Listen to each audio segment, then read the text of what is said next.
Assalamualaikum warahmatullahi wabarakatuh, teman pecinta sejarah. Bertemu lagi, tidak bosan-bosan ya, insya Allah kita bertemu tiap hari. Kali ini masuk ke episode 21, lanjutan dari Baiat Aqabah yang kedua. Judul episode kali ini adalah Nabi SAW mengizinkan para sahabatnya hijrah ke Madinah. Baik, teman pecinta sejarah semua, selamat menyimak.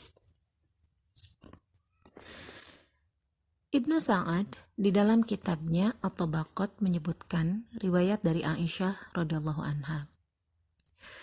Ketika jumlah pengikutnya mencapai 70 orang, Rasulullah SAW merasa senang karena Allah telah membuatkannya suatu benteng pertahanan dari suatu kaum yang memiliki keahlian dalam peperangan, persenjataan, dan pembelaan.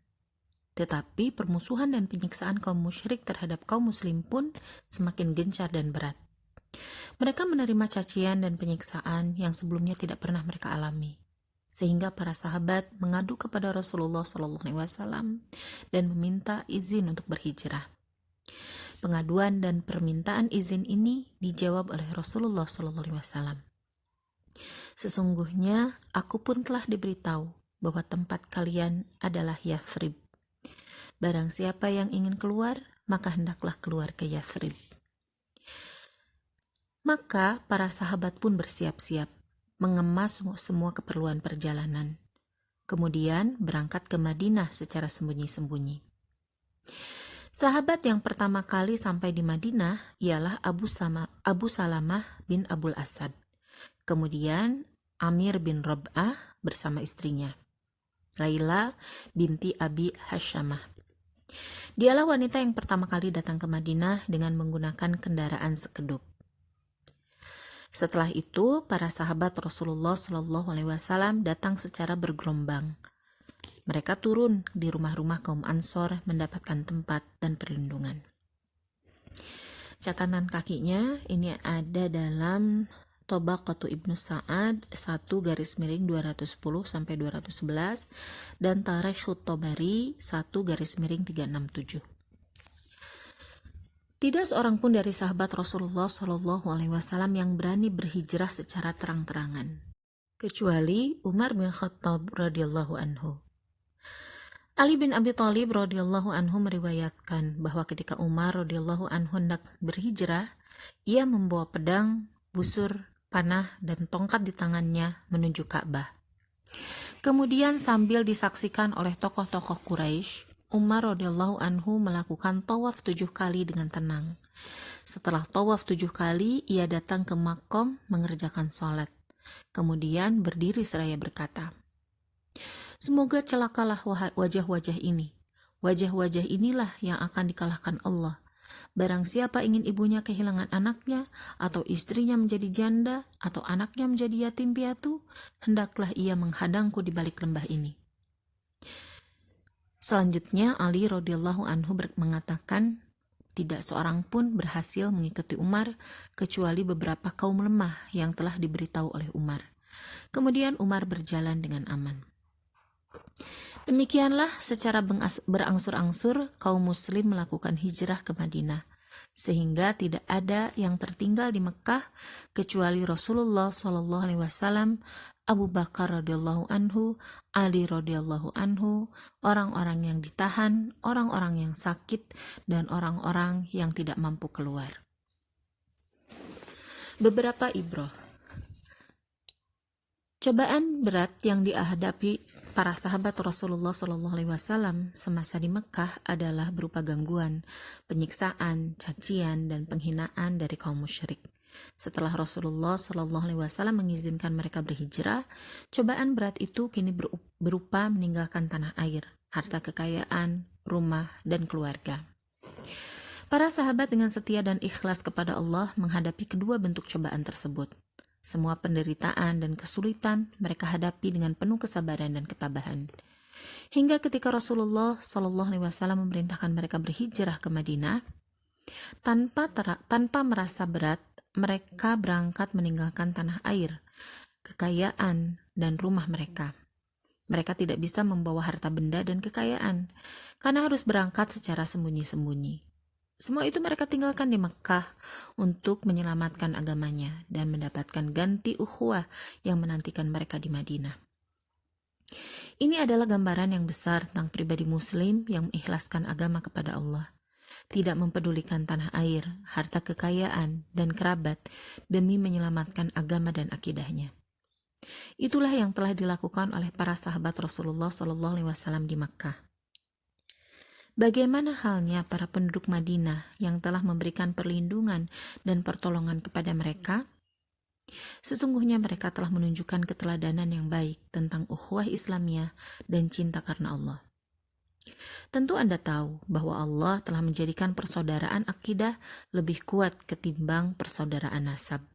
Karena itu, pewarisan harta kekayaan di awal Islam didasarkan pada asas akidah, ukhuwah, dan hijrah di jalan Allah. Hukum waris berdasarkan hubungan kerabat tidak ditetapkan, kecuali setelah sempurnanya Islam di Madinah dan terbentuknya Darul Islam yang kuat.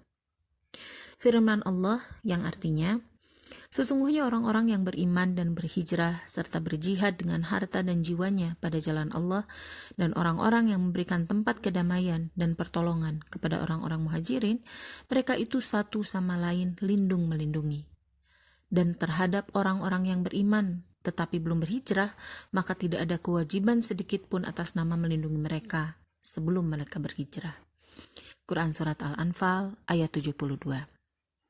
Dari pensyariatan hijrah ini dapat diambil dua hukum syar'i. Pertama, wajib berhijrah dari Darul Harbi ke Darul Islam. Al-Qurtubi meriwayatkan pendapat Ibnul Arab. Sesungguhnya hijrah ini wajib pada masa Rasulullah SAW dan tetap wajib sampai hari kiamat. Hijrah yang terputus dengan Fathu Mekah itu hanya di masa Nabi SAW saja. Karena itu, jika ada orang yang tetap tinggal di Darul Harbi, berarti dia melakukan maksiat. Ini ada dalam Tafsirul Qurtubi 5/350. Termasuk Darul Harbi ialah tempat di mana orang muslim tidak dapat melakukan syiar-syiar Islam seperti sholat, puasa, berjamaah, azan, dan hukum-hukum lain yang bersifat zahir. Pendapat ini didasarkan kepada firman Allah yang artinya, sesungguhnya orang-orang yang diwafatkan malaikat dalam keadaan menganiaya diri sendiri, kepada mereka malaikat bertanya, dalam keadaan bagaimanakah kamu ini? Mereka menjawab, adalah kami orang-orang yang tertindas di negeri kami atau Mekkah. Para malaikat berkata, bukankah bumi Allah luas sehingga kamu dapat berhijrah di bumi itu? Orang-orang itu tempatnya neraka jahanam, dan jahanam itu seburuk-buruk tempat kembali. Kecuali mereka yang lemah dari laki-laki atau wanita ataupun anak-anak yang tidak mampu berdaya upaya dan tidak mengetahui jalan untuk berhijrah. Quran Surat An-Nisa ayat 97-98. Kedua, selama masih memungkinkan, sesama kaum muslim wajib memberikan pertolongan, sekalipun berlainan negara dan bumi. Para imam dan ulama sepakat bahwa kaum muslim apabila mampu, wajib menyelamatkan orang-orang muslim yang tertindas, ditawan atau dianiaya di mana saja berada. Jika mereka tidak melakukannya, maka mereka berdosa besar. Abu Bakar bin Al-Arabi berkata, jika ada di antara kaum muslim yang ditawan atau ditindas, maka mereka wajib ditolong dan diselamatkan.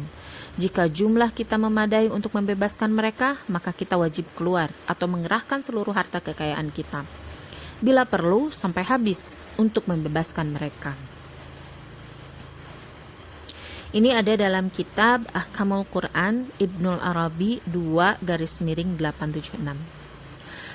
Sesama kaum muslim wajib saling tolong-menolong dan memberikan loyalitas. Tetapi pemberian loyalitas, saling tolong-menolong atau persaudaraan ini tidak boleh dilakukan antara kaum muslim dan orang-orang non-muslim. Secara tegas Allah menyatakan hal ini dalam firman-Nya, adapun orang-orang yang kafir, sebagian mereka menjadi pelindung dari sebagian yang lain.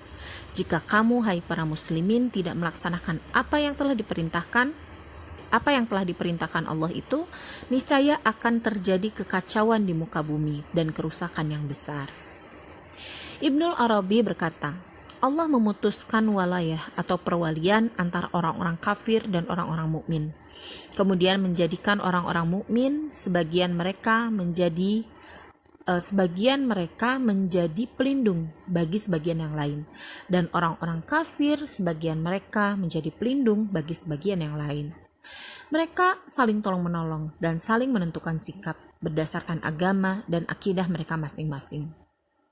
Tidak diragukan lagi bahwa pelaksanaan ajaran-ajaran ilahi seperti ini merupakan asas dan pangkal kemenangan kaum muslimin pada setiap masa. Sebaliknya, pengabaian kaum muslim terhadap ajaran-ajaran ini merupakan pangkal kelemahan dan kekalahan kaum muslim yang kita saksikan secara sekarang ini di setiap tempat. Demikian teman pecinta sejarah, baca Sirah Nabawiyah episode ke-21. Mudah-mudahan bermanfaat dan mudah-mudahan kita terus mengambil hikmah dari setiap kisah yang disajikan di buku ini. Kurang dan lebihnya mohon maaf. Terima kasih sudah menyimak, dan jangan lupa selalu like dan komen dengan kata-kata yang baik. Kalau ada masukan juga boleh dituliskan di komen, dan juga share ke teman-teman yang lain agar bermanfaat bagi lebih banyak orang. Sekali lagi terima kasih. Assalamualaikum warahmatullahi wabarakatuh.